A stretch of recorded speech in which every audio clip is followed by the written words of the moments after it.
మాజీ ఎంపీ గోరంట్ల మాధవ్ ఇంటికి వెళ్లారు విజయవాడ సైబర్ క్రైమ్ పోలీసులు. బిఎన్ఎస్ సెక్షన్ 35(3) కింద గోరంట్లకు నోటీసులు ఇచ్చారు. మార్చి 5న సైబర్ క్రైమ్ పోలీస్ స్టేషన్లో విచారణకు రావాలని నోటీసుల్లో పేర్కొన్నారు. ఓ ఇంటర్వ్యూలో ఫోక్సో కేసులో బాధితురాలి పేరు చెప్పారని గోరంట్ల మాధవ్పై కేసు నమోదు చేశారు పోలీసులు. గత ఏడాది నవంబర్ 2న సైబర్ క్రైమ్ పోలీస్ స్టేషన్లో ఫిర్యాదు చేశారు మాజీ మహిళా కమిషన్ చైర్మన్ వాసిరెడ్డి పద్మ.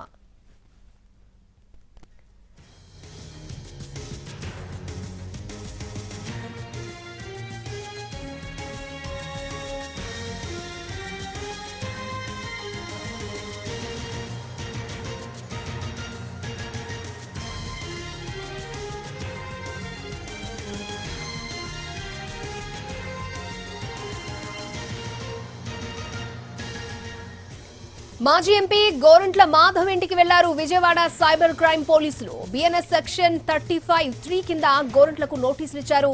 మార్చి 5న సైబర్ క్రైమ్ పోలీస్ స్టేషన్లో విచారణకు రావాలని నోటీసుల్లో పేర్కొన్నారు. ఓ ఇంటర్వ్యూలో ఫోక్సో కేసులో బాధితురాలి పేరు చెప్పారని గోరంట్ల మాధవ్పై కేసు నమోదు చేశారు పోలీసులు. గత ఏడాది నవంబర్ 2న సైబర్ క్రైమ్ పోలీస్ స్టేషన్లో ఫిర్యాదు చేశారు మాజీ మహిళా కమిషన్ చైర్మన్ వాసిరెడ్డి పద్మ.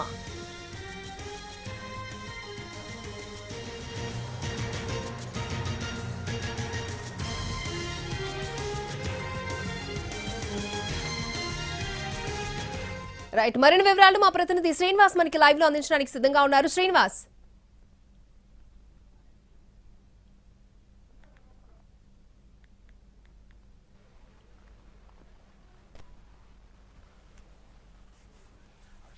మాధవ్ ఇంటికాడికి సైబర్ క్రైమ్ పోలీసులు చేరుకున్నారు. చూడొచ్చు, బయట సైబర్ క్రైమ్ పోలీసులు ఉన్నారు. ప్రస్తుతం మనం మాధవ్ ఇంటి దగ్గర ఉన్నాం. మాధవ్ ఇంటి నుంచి బయటికి రాని పరిస్థితి ఉంది. ఎందుకంటే ఈ నోటీసులు తీసుకోవడానికి అతను ఆసక్తి చూపడం లేదు.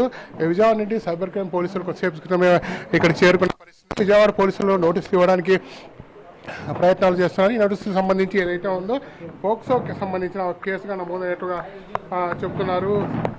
మాజీ ఎంపీ గోరంట్ల మాధవ్ ఇంటికి సైబర్ క్రైమ్ పోలీసులు ఇద్దరు వచ్చారు. ఈ సెక్షన్ 35(3) బిఎన్ఎస్ కింద గోరంట్ల మాధవ్కి నోటీసులు ఇచ్చేందుకు ఇక్కడికి వచ్చినట్టు తెలుస్తుంది. మార్చి 5వ తారీఖున సైబర్ క్రైమ్ పోలీస్ స్టేషన్కు హాజరు కావాలని మాజీ ఎంపీ గోరంట్ల మాధవ్కు నోటీసులు ఇచ్చాకొచ్చామని పోలీసులు చెప్తున్నారు. నవంబర్ 2, 2024 తేదీన సైబర్ క్రైమ్ పోలీస్ స్టేషన్లో ఫిర్యాదు చేసినారు మహిళా చైర్పర్సన్ వాసిరెడ్డి. ఫిర్యాదు మేరకు ఇవాళ కేసు నమోదు చేసినట్లు చెప్తున్నారు. గోరంట్ల మాధవ్పై 72 బిఎన్ఎస్ సెక్షన్ కింద కేసు నమోదైన చెప్తున్నారు. ఒక ఇంటర్వ్యూలో కూడా ఫోక్సో కేసుకు సంబంధించి బాధితురాల పేరు కూడా మాధవ్ ప్రస్తావించడం సంచలనంగా మారింది. ఈ నేపథ్యంలోనే దీనికి సంబంధించి నోటీసులు ఇచ్చారు. మార్చి 5న హాజరు కావాలని చెప్తున్న పరిస్థితి. బయట ఎవరైతే ఉన్నారో సైబర్ క్రైమ్ పోలీసులు బయట ఉన్నారు. ప్రస్తుతం అయితే మాధవ్ ఇంటిలో ఉన్నాడు. అతను ఇంటి నుంచి బయటికి రావలేదు.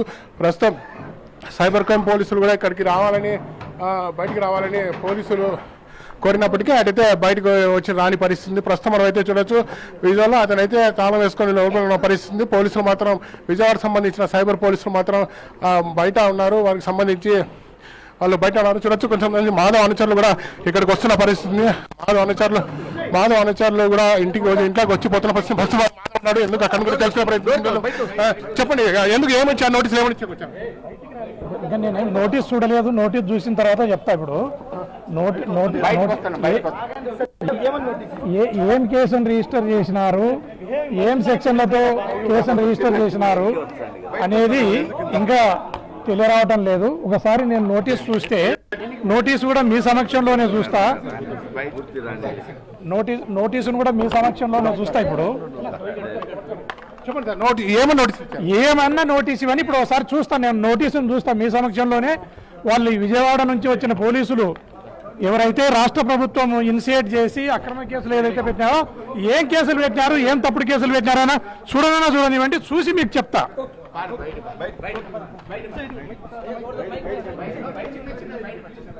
ప్రస్తుతం చూడొచ్చు, దాని మీద ఏ కేసులు పెట్టారో తెలుసుకునే ప్రయత్నం చేస్తానని చెప్తున్న పరిస్థితి. మానవ్ ఇంటి నుంచి బయటకు వెళ్తున్నాడు, ఇంట్లో నుంచి బయటకు వెళ్తున్న పరిస్థితి. మానవ్ ఇక్కడికి వెళ్ళి పోలీసులతో మాట్లాడతానని చెప్తున్నాడు. ఎందుకంటే తనకు కూడా కేసు వివరాలు తెలియదని చెప్తున్న పరిస్థితి. కేసు వివరాలు పూర్తి కనుక్కొని తను మాట్లాడతానని చెప్తున్న పరిస్థితి ఉంది.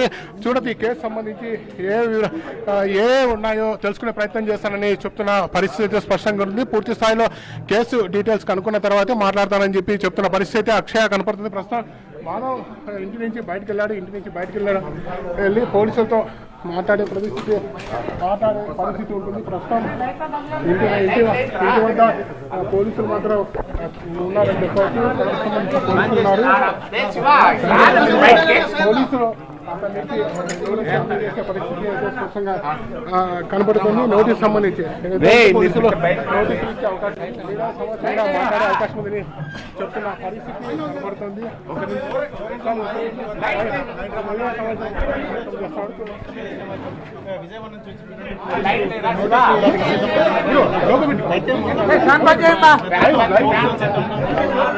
వెళ్ళిపోతే మేలు అందరూ